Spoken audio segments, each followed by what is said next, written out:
नमस्कार। आजे आमे पुरी जगन्नाथ मंदिर भितरे थिबा अनेक देवदेवींक भितरु जणे विशेष देवतांक कथा आलोचना करिबा। हुए तो तांको विषय सेते बेशी सुनिबाकू मिलेनी, किंतु तांकर महत्व बहुत। से हेउचंती अग्निश्वर महादेव। किछि लोक आग्नेयश्वर महादेव भी कहंती।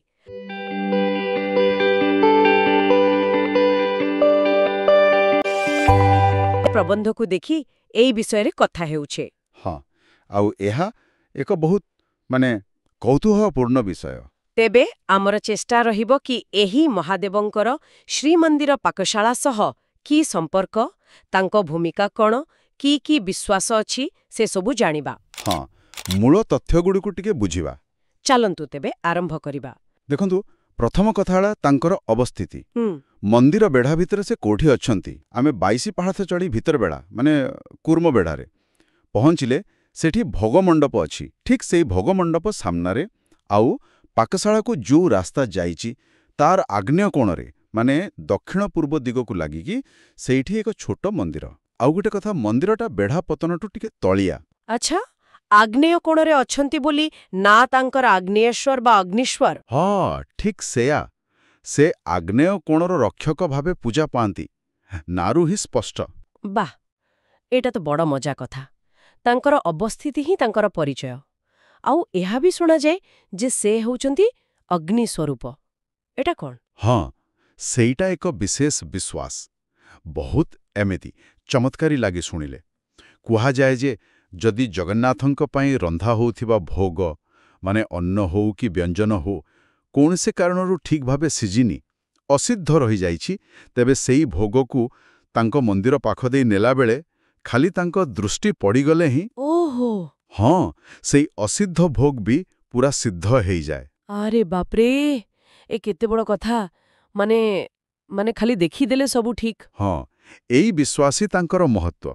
और सेइथिपाई तो तांको विष्णु पाक विशोधकम बोली कुहा जाए। विष्णु पाक विशोधकम माने माने विष्णु स्वरूप जगन्नाथंकर पाक अर्थात भोगर से होचंती विशोधक बा शुद्धिकर्ता।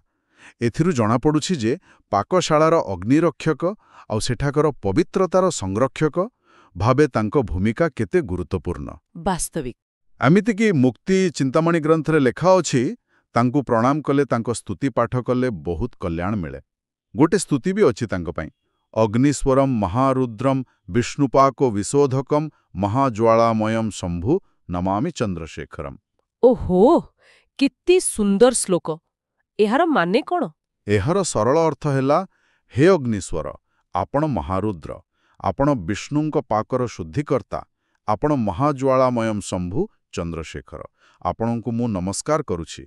देखंतु केमिति तांको स्वरूप आउ कामको वर्णना करा जाइछि। हाँ सतरे। तेबे एहा केवल गोटे माने आध्यात्मिक विश्वास नुहे, एहा पाकशालार सुरक्षा, शुद्धता आउ महाप्रसादर दिव्यता सह जोड़ी ही रहिछि। एकदम ठीक। अच्छा, आउ गोटे कथा भी उल्लेख थिला परा जे बेढ़ा बाहारे भी आउ गोटे अग्निश्वर मंदिर अछि। से विषय कोन जणा अछि? हाँ सेटे भी सतलिपिरे अछि।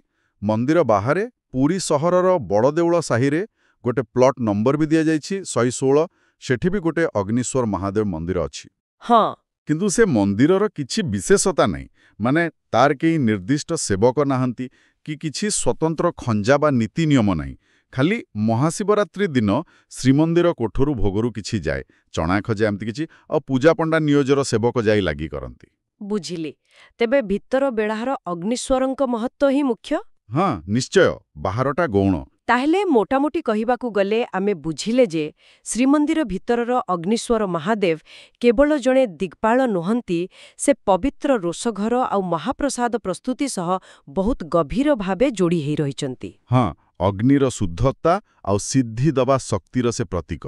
ठीक। आउ एटा देखाई जे एते बड़ मंदिर परिसर रे छोट छोट मंदिर रे थिबा देवतांकर भी केमती निजर स्वतंत्र गुरुत्वपूर्ण भूमिका अछि, सबु किछिर महत्व अछि। आउ गोटे बड़ कथा हैला, एठी विष्णु माने जगन्नाथ आउ शिव अग्निश्वरंक भितर जो समन्वयर अछि। हाँ हाँ, शैव आउ वैष्णव तत्वर मिलन। विशेष करी जगन्नाथंकर भोग प्रस्तुति कामरे एई दुई तत्वर सहावस्थान एटा जगन्नाथ संस्कृतिर एक बड़ दिग।